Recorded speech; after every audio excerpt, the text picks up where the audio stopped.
Hello, it's the Self-Conscious Author here, and yeah, I remember a little while ago I promised you a reading of my first short story. Not my first story, but my first story that got published. Now, if you're a follower of me on YouTube, this is already on YouTube from when I did it during COVID for people. But I thought from my first collection of short stories, Tales from a Scary Girl, dark and scary, I thought I'd read you Three Silver Bullets. So I hope you're settling in, ready, and you've got the lights on or off, depending on your tendencies, and we'll start. 3 silver bullets were all he had left. 3 silver bullets and a rifle. Jamie glanced through the murky window and saw that the moon had come out again. Their howls were echoing all around, and he shook his head in despair. 3 were never going to be enough. He glanced at Annie, huddled in a corner, tear tracks showing on her dirt-smudged face. How on earth have they ended up here? Jamie looked around him and took in the broken-down safe house they'd found. There were holes in the roof, and the moon's beams were bathing the room in a dappled light. The floorboards were weak, if present, and they'd had to balance across the beams to get to their respective hiding places. At least this would afford them some protection if they were found, or, more accurately, when they were found. Jamie glanced across the room at Luke, his best friend. Finally, he had sunk into sleep, the pain no doubt being responsible. He just couldn't keep his mouth shut. Jamie had always said Luke's mouth would get him into trouble. He just hadn't figured it would be this bad. He shifted his weight to take the pressure off his left leg, and looking down, he saw the blood had soaked through the shirt Annie had tied around it.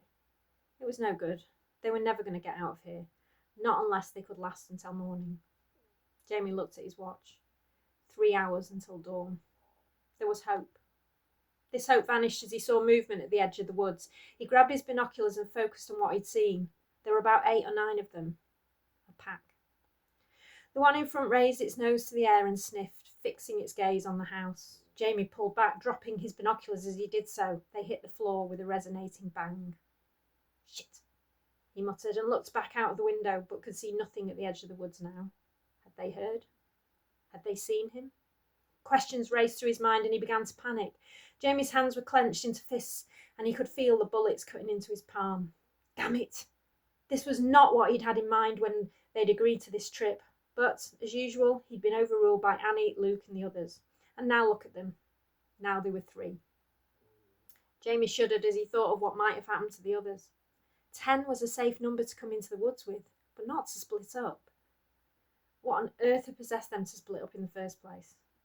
He glanced at Annie again, and her hands were limp in her lap, a blood-soaked cotton padding in her hand. Annie, he whispered. Annie! There was no answer. She must have fallen asleep. Jamie shifted his position again and winced as pain shot through his injured leg. He edged towards her, his back pressed against the wall. The floor creaked under his weight and a floorboard splintered, the crack echoing around the room.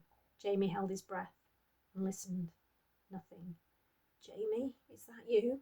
She was awake. Annie, you must keep pressure on the wound, he whispered, her ravaged face just visible in the light from the moon. I know, she said, pressing the pad into her cheek again. It's just I'm so tired and I just feel kind of funny. What do you mean funny? He was alarmed. It wasn't supposed to take effect this quick. The ranger said it takes at least 24 hours, but she'd only been attacked a couple of hours ago. I don't know, it's like I'm drugged or something. Things are moving in my body. I can hear the smallest things and I can smell them. Smell who? Jamie asked, but Annie didn't answer. Smell who, Annie? Silence.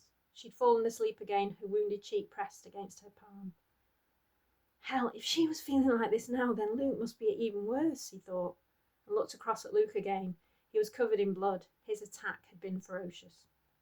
Luke, as usual, had been walking ahead of everyone else, challenging them to come out and get him they had. 2 of them. They'd attacked from both sides, and whilst one had spilled his guts, the other had ripped open his throat. Jamie had never seen so much blood. They disappeared back into the woods after this. Annie had stapled his stomach back together as best she could, but he had needed real help. It was then that the decision had been made to split up, figuring they would be harder to catch in smaller groups. Jamie wondered if this had proved true. Had the others managed to escape? He and Annie had dragged Luke to their current hiding place. He was amazed that Luke was still alive. The staples were holding his guts inside, but he was losing a great deal of blood. He needed medical help, but they had no way of getting that out here. No one would come. Jamie continued to stare at Luke, and his stomach lurched as he noticed changes in his friend's appearance. Coarse hairs were beginning to sprout from the wounds on his body, and his fingernails were starting to elongate. A crash on the floor below snapped Jamie's attention back. He edged towards the window again, his binoculars forgotten. Looking down, he could see a mass of bodies just under the window. The snuffling and growling coming from them was sickening. It couldn't be long now. Jamie glanced at the 3 bullets in his hand. He had nowhere near enough bullets. It was only a matter of time. Maybe it was time to end it. Jamie loaded one of the bullets into his rifle. Movement to his left distracted him, and he automatically raised the gun and fired. A shadow disappeared out of the room. He had missed. He had wasted a bullet. He glanced over at Annie. She was still sleeping. He glanced over at Luke. He was gone. Bloodstained boards left in his wake. Panicking now, Jamie looked out of the window in time to see Luke emerge out of the front door. At least, he assumed it was Luke. He looked like the rest of them now. Luke padded over to one of the others and they huddled. Then they both turned and looked up at the window. Jamie pulled back quickly, his heart pounding. He looked around the room for a way out. There was a door at the far end behind where Luke had been lying. He edged around the walls, careful not to put too much weight on the remaining boards. "Annie, wake up, we have to move." Jamie shook her until she woke. "Hey, Jamie, what are you doing? I just want to sleep. Leave me alone," she said and closed her eyes again. "Annie, Luke has changed. He's gone. We've got to move." "Changed? But I thought it took longer. The Rangers said, and the antidote, but that means Oh, God." She started crying. "Come on, Annie, please. Luke was hurt worse than us, which might be why. Annie, please move. We need to get to that door over there." Jamie pointed to the door, which he hoped led to the attic. Annie started to shuffle towards it. When they got there, Jamie pulled on the handle, but it was locked. "Shit. Move out of the way, Annie," he said, and smashed the handle repeatedly with the butt of his rifle until it broke off. "Quiet, Jamie, they'll hear us," Annie said. "They already know where we are. I don't think this will make a difference," he snapped. "Then what on earth are we trying to hide for?" She growled at him. "Because we may have a chance, and if we don't..." Jamie squeezed the palm around the 2 remaining bullets. "If we don't what, Jamie? We get ripped to shreds by a bunch of wolves?" "No, I won't let it come to that. Not now, move." He shoved her up the stairs into the attic. Why hadn't he helped Luke when he'd had the chance? Too much of a coward? Jamie shouldered open the trapdoor at the top of the stairs and pulled Annie up through it before slamming it shut. He looked around for something heavy to push over it and saw a wooden chest in the corner. "Give me a hand with this, will you?" Between them, they just about managed to drag the chest over the trapdoor. Now there was no way in and no way out. There were no windows in the attic, so he had no way of knowing what was going on outside. Jamie glanced at his watch. 2 hours until sunrise. 2 hours until he could get help. He studied his wound. It had healed up now, and an angry purple scar was the only evidence of his attack. It had started. Jamie twisted the bullets in his hand, his head against the wall, his eyes closed. "Annie, how's your face?" No answer. "Annie," he said more loudly as a crash sounded behind him. Jamie spun around to see the chest shaking as the trapdoor was being forced open from below. The howls were echoing through the house now, the scratching and growling getting more insistent. Damn it! 2 hours was too long. 2 bullets weren't enough. He fumbled with the rifle, trying to load one of the bullets. His hand shook uncontrollably. The bullet slipped from his fingers and landed on the floor to his right. Jamie scrabbled around for the lost bullet, the other firmly clasped in his left hand. The chest was almost free of the door now. Huge paws with claws like talons were being forced through the gap. He continued his futile search for the bullet. It was pitch dark. Still 2 hours till dawn. Still not enough time. He was frantic now, and in his haste rushed his hand forward too quickly. Jamie felt the bullet skid away from him. "No!" he shouted into the darkness. He took a deep breath to calm his nerves. Slowly and deliberately he loaded the final bullet into the rifle. The trapdoor flew open with a crash, and one of the wolves jumped up into the attic, raising itself to its full height.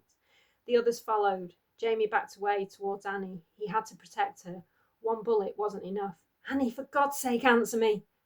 From behind him came a deep, guttural growl, and Jamie whirled around. Annie stood 6 feet away from him. Her amber eyes were on fire. Her lips were pulled back from her gums in a snarl, revealing her razor-sharp fangs. She started to move towards him, forcing him back towards the trapdoor and certain death. He had no choice. He had 1 bullet. He had to do what he should have done an hour ago. He raised the rifle. He aimed it as best he could at the heart. He pulled the trigger. The force sent him flying backwards into the pack of werewolves that had been hunting them since dusk. The wolves had won. They had been warned. They had not listened. Dawn was approaching fast, and the Rangers were readying their rescue teams to begin the search for the party that hadn't come back the previous night. "What is it with these city kids?" said Captain Ralphs. "It's as if they think werewolves are just a figment of our imagination, a goddamn scare story that we use to get visitors."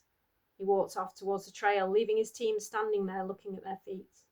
"Come on, we got a lot of ground to cover," he shouted over his shoulder. "Oh, hang on, Chief," called Davies. "Look." All 4 Rangers turned to look towards the single-track path that began the trek through the woods. Out trooped the lost party, bloody, dirty, and dishevelled, but otherwise seemingly okay. "I don't bloody believe it," said Ralph. "They're alive." "Not all of them, Chief," Davies said. "Looks like one of them is missing." See you next time.